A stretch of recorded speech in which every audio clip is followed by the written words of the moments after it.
एथनोमेथोलॉजी की आधारभूत विशेषताओं की चर्चा कर रहे थे। उसमें इंडेक्सिकलिटी के ऊपर चर्चा हमने प्रारंभ की थी और जिसमें हमने किया था वो ये किया था कि संदर्भ के बिना किसी घटना का अर्थ निकाल पाना हमारे लिए संभव नहीं है। किसी भी स्थिति को यदि समझना है, किसी भी स्थिति के अर्थ को यदि समझना है तो उसको हमें संदर्भ के साथ में समझना होगा। और एथनोमेथोलॉजिस्ट ने इस बात पर बहुत जोर दिया है कि व्यक्ति, समय, वस्तु, घटना, समय, संस्कृति और व्यक्ति, इन सब के आधार पर हमें विशिष्टता देखने को मिलती है और इसी विशिष्टता के आधार पर हम किसी भी घटना के अर्थ को समझ सकते हैं। यानी हमें जब तक उसको संदर्भ में नहीं देखेंगे तब तक हम उसको समझ नहीं पाएंगे। इसी बात को हम आगे बढ़ाते हुए चर्चा करते हैं कि वे प्रघटना व स्थितियों का इन्होंने कहा संरचनात्मक प्रकार्यात्मक उपागम के अंतर्गत जिन घटनाओं का हम अध्ययन करते हैं वे हमें सामान्य स्थितियों का एक सामान्य परिचय कराती हैं और उनकी प्रकृति पूर्णतः अमूर्त होती है और जिससे यथार्थ को एक स्तर पर तो समझा जा सकता है लेकिन सामान्यगत स्तर पर सही होते हुए भी विशिष्ट स्थितियों में सही नहीं होती। यानी कि संरचनात्मक प्रकार्यात्मक उपागम की कमियों पर ये अपना ध्यान केंद्रित करे हुए हैं और बोलते हैं कि यदि हमें सामाजिक यथार्थ को समझना है तो हमें संदर्भ में ही समझना होगा। तो इन्हीं दोनों के मध्य संबंधों के विश्लेषण के द्वारा ही हम यथार्थ को व्यापक रूप से समझ सकते हैं। यानी कि इन दोनों के संबंधों के यथार्थ का एक महत्वपूर्ण आयाम विशिष्टता से जुड़ा है और उसको समझने के लिए विशिष्ट व अनन्य पक्षों को समझना बहुत आवश्यक है, ऐसा एथनोमेथोलॉजी मानती है। एथनोमेथोलॉजी मानती है कि यदि किसी भी सोशल वर्ल्ड को समझना है तो हमें किस रूप में समझेंगे, उसकी विशिष्टता को हमें ध्यान में रखना होगा और उसके अनन्य पक्ष यानी विशेष प्रकार के पक्ष जो सामान्य पक्ष नहीं है उनको समझना बहुत जरूरी है। भाषा के आधार पर निर्देशिका भी एथनोमेथोलॉजी के संदर्भ में महत्वपूर्ण है। भाषा के भी दो पक्ष हैं, एक वस्तुपरक अभिव्यक्ति है और एक सूचक अभिव्यक्ति है। संदर्भ रहित भाषा अर्थ को एक ऐसा स्तर प्रस्तुत करती है जिससे सामान्य स्तर पर अर्थ निकाला जाता है, जबकि संदर्भ युक्त भाषा में हमें अधिक उपयुक्त व गहराई के आधार पर एक अर्थ प्रस्तुत करती है। उदाहरण के तौर पर एक वाक्य है, मौसम अच्छा है, सबको एक अर्थ प्रदान करता है, लेकिन अगर इस वाक्य का संदर्भ हमें पता हो तो वाक्य की अर्थ युक्तता में व्यापकता आ जाती है। हम केवल एक कागज पर लिख देते हैं मौसम अच्छा है, ठीक है, ये एक वाक्य है, लेकिन इस वाक्य का अर्थ मौसम अच्छा है, शाब्दिक अर्थ हमें समझ में आ जाएगा, लेकिन इसका गहराई में जाकर जो अर्थ यदि हमें समझना है तो वो गहराई में जाकर जब हम अर्थ समझेंगे तो हमें संदर्भ का ज्ञान होना बहुत जरूरी है। संदर्भ का मतलब किस संदर्भ में मौसम को अच्छा कहा गया है, हमें उसको समझना बहुत जरूरी है। तो यदि जब ये वाक्य बोला जाता है तो इस वाक्य के संदर्भ का जब हमें ज्ञान हो जाता है तो वाक्य की अर्थयुक्तता में व्यापकता आ जाती है।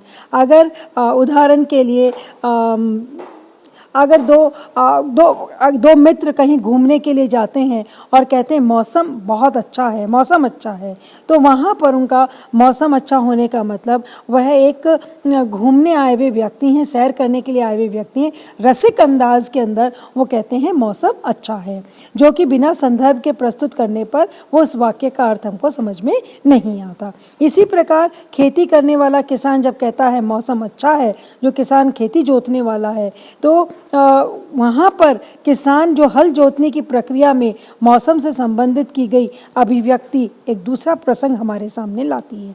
अब वो मौसम अच्छा है यानी वो अपनी खेती से जुड़े हुए बात कर रहा है, उसकी खेती के लिए वो मौसम कितना उपयुक्त है वो उसकी चर्चा कर रहा है।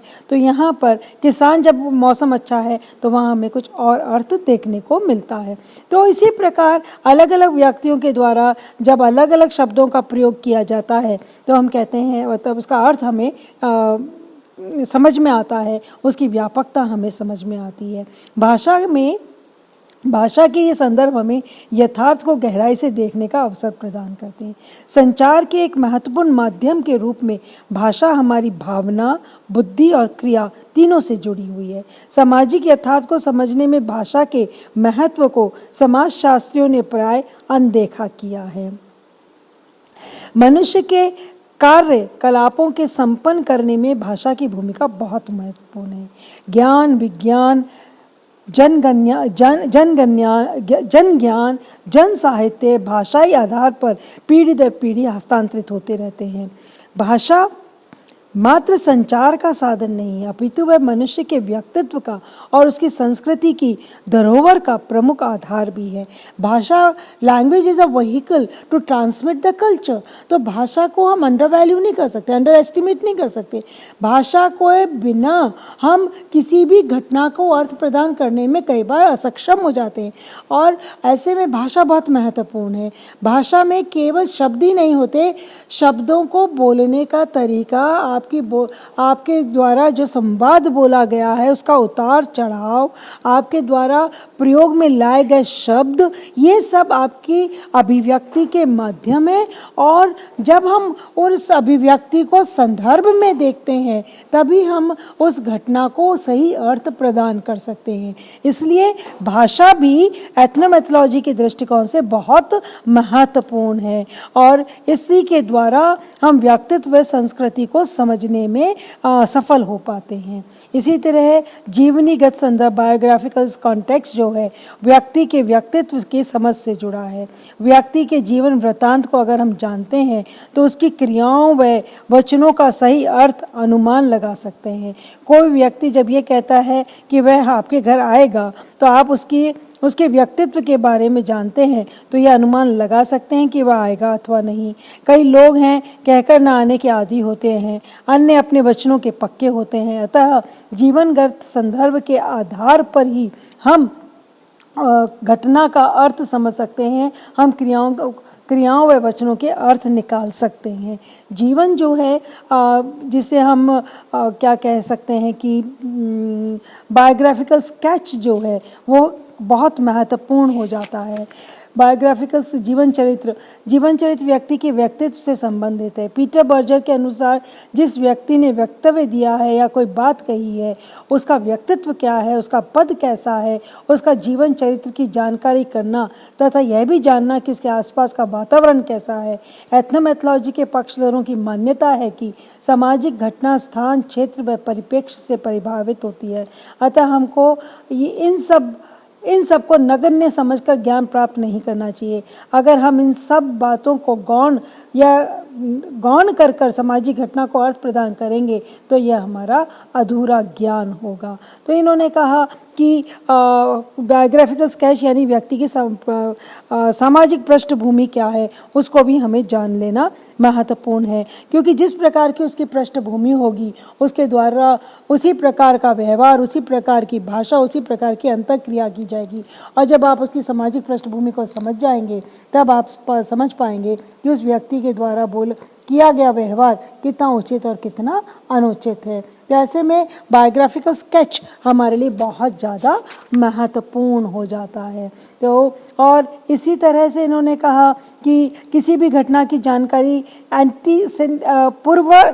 पूर्वव्रत भी उसमें महत्वपूर्ण होता है। किसी भी घटना की जानकारी उसके ऐतिहासिक परिप्रेक्ष्य से जोड़कर करना पूर्वव्रत कहलाता है, अर्थात वे कारण जो कि पिछली धारणाओं से प्रेरित तो रहता है परंतु उसकी अभिव्यक्ति किसी अवसर विशेष या परिस्थिति विशेष से होती है।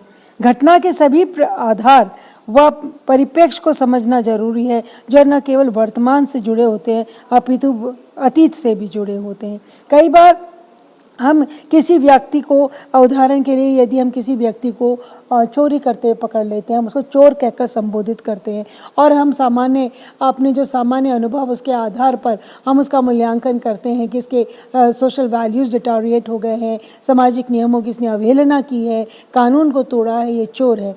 लेकिन एथनोमेथोलॉजिस्ट कहते हैं कि किसी भी घटना को समझने का आधा अधूरा तरीका है। यदि आप उस घटना को पूर्णतया समझना चाहते हैं तो अब आपको यह देखना होगा कि जिसको आपने चोर कहा है उसकी पृष्ठभूमि क्या है, वो उसने क्या कोई ऐसी परिस्थितियां उसके जीवन में उत्पन्न हुई हैं जिसके कारण उसने चोरी की है। उदाहरण के लिए क्या वह या उसका परिवार एक लंबे समय से बेरोजगारी का सामना कर रहा है, क्या उसका परिवार भूख का सामना कर रहा है, क्या उसके परिवार में कोई परिवारजन इतना बीमार है कि वो इलाज नहीं करा पा रहा है, क्या इन कारणों से चोरी की है। जब आपको ये सारे कारण मालूम पड़ते हैं तो आपको उस व्यक्ति के प्रति घृणा नहीं सहानुभूति हो जाती है। इसके विपरीत यदि आपको मालूम पड़ता है व्यक्ति अपने शौक पूरा करने के लिए चोरी कर रहा है, तो निश्चित तौर पर आपको उस व्यक्ति के प्रति कोई सहानुभूति नहीं होती है। फिर आप क्या करते हैं, आप और एथनोमेथोलॉजिस्ट कहते हैं, फिर और गहराई में जानकर हमको देखना पड़ता है कि वह व्यक्ति जिसने शौक के लिए